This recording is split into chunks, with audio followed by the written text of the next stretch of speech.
Well, Spotty and I thought we would tell you the story of my wedding day. Well, part of it goes before my wedding day. So, um, Ron and I had been together for 11 years. I was pushing to get married. He had said he wanted to get married. But then he started saying things like, they'll cut my social security check.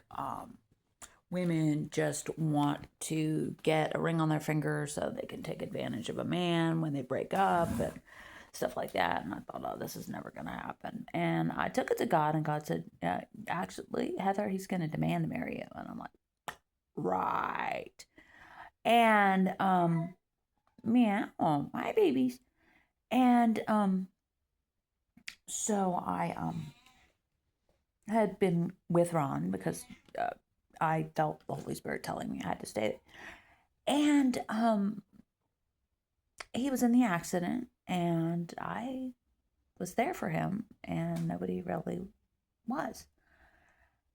And when his family realized he could need a lot of help for the rest of his life, they ran like hell. And I don't really blame them for that. Because, I think most people would. He was partly paralyzed. He was basically a dementia. He had head injury dementia at the time, which eventually resolved, and then he ended up with real dementia and Alzheimer's later. But he had a clear period of some years. But which is when we got married. And so I was with him, night and day, and they wouldn't let me run the business because we weren't married. And I one day he was kind of delusional. He was convinced. He was listening to radio, a small handheld radio. He liked to listen to the news radio. Hi, sweetie. And he thought he was listening to the Iraq War, part two, and 2003. And he was convinced that the Iraqis were after him, and he woke up and he was freaking out that I had to hide him and stuff. I had to put it in the hospital bed in a closet or something. And I talked to him. I said, no, you're in a hospital. You're in Houston. You're okay. And all of a sudden, I could see something click in his head. And he turned to me and he's like, how long have I been like this? And I said, since you woke up pretty much a couple months ago. And he's like, really? I said, yeah. I said, he's like, you've been here though. I said, yeah. I told you I would be here for you, and I am. And he said, I remember that. And he said, you were right, by the way, because I had told his family, do not say anything in front of Ron in a coma that you wouldn't say to his face if he was awake, because I have heard so many stories of people waking up and saying, I heard that.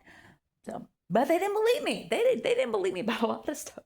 So he said, you were right. I remember everything they said in front of me, Heather. And I'm like, oh, what did they say? He said, oh, I'm not going to repeat it. He said, but it was not nice about you.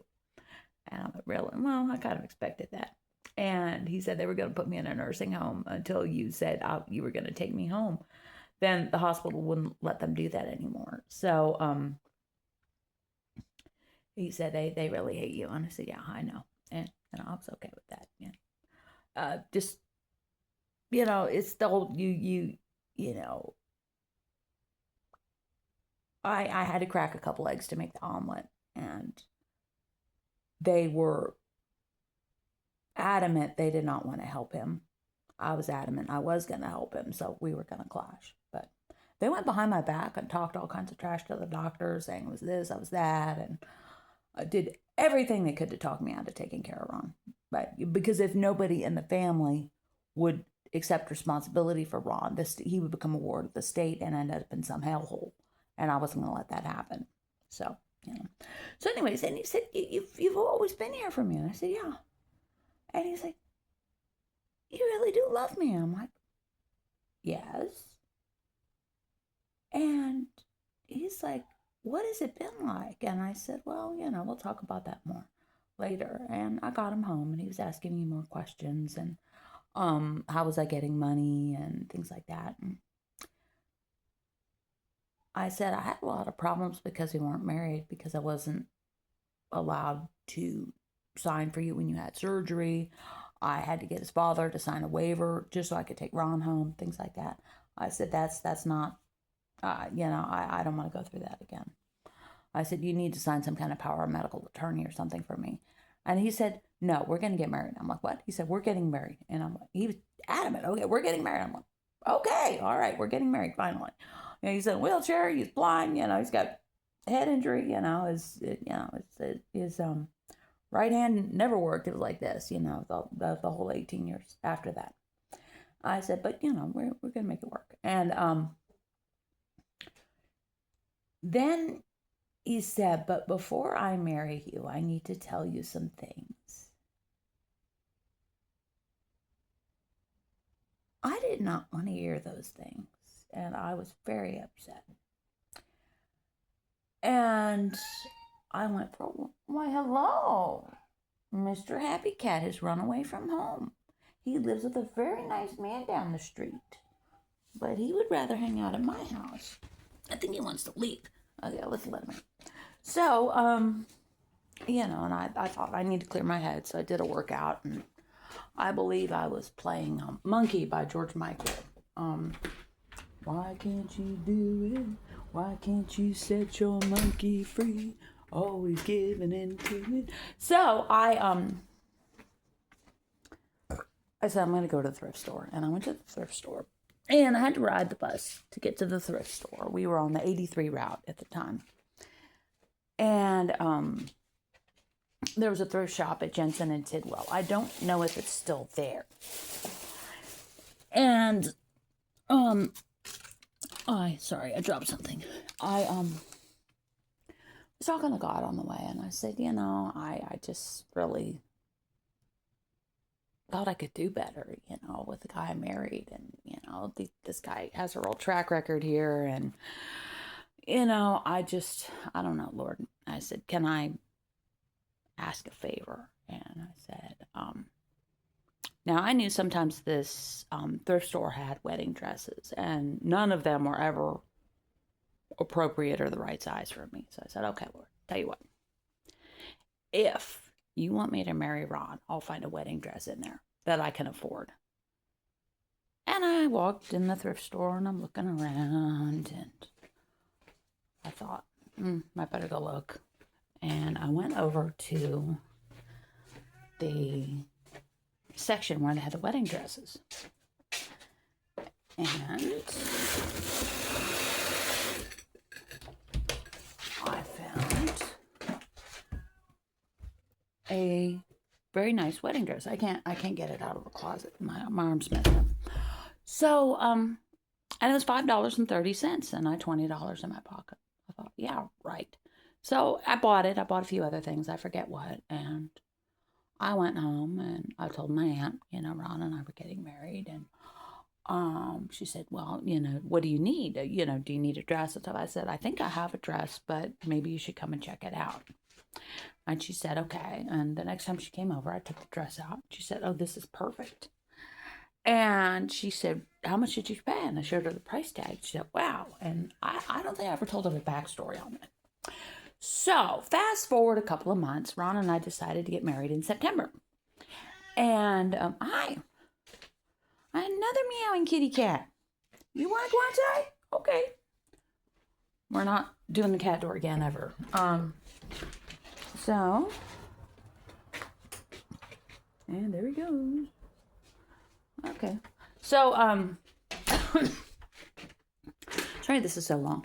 So, Ron and I, got married, and we went to this place on 45. It was called Suits You, and he got a whole suit, the whole setup, the dress shirt, the little pocket thing, the tie, the suit, for $100. And it was a very basic, cheap suit, but he wasn't gonna wear it very much, so that was fine. And I had the wedding dress, and my aunt gave it to a seamstress friend of hers who's like a real high-end seamstress, and she fixed it up a little. And made a few tweaks, and she asked my aunt, do you want me to change the zipper? My aunt's like, no, it's fine. So now this is 2003, and nobody in my family had a cell phone. Ron and I had ham radios, but we didn't think to set up with it, so they were back at the house. And my dad took Ron to the venue while I was getting ready, and all the ladies are helping me do my hair and stuff. And I'd already had my hair was already done, and they were helping me with the makeup and all. And so and they're like, okay, we're going to change you into the gown. And so I got, dressed in what I was going to wear. And they put the gown on me, and my sister went to zip it up, and the zipper came off in her hand. And she's like, oh, Heather. I'm like, what?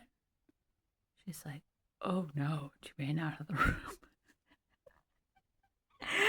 Remember, Ron's at the venue. And another thing you need to know about me is I am extremely punctual. I built in an hour and a half to my travel time when I leave the house every day to go to work so that I am not late, even if there's a problem with the buses, because I have to take a couple of buses to get to work. I am the person that if you're going to pick me up at 11, I'm ready at 10:30, ready to go.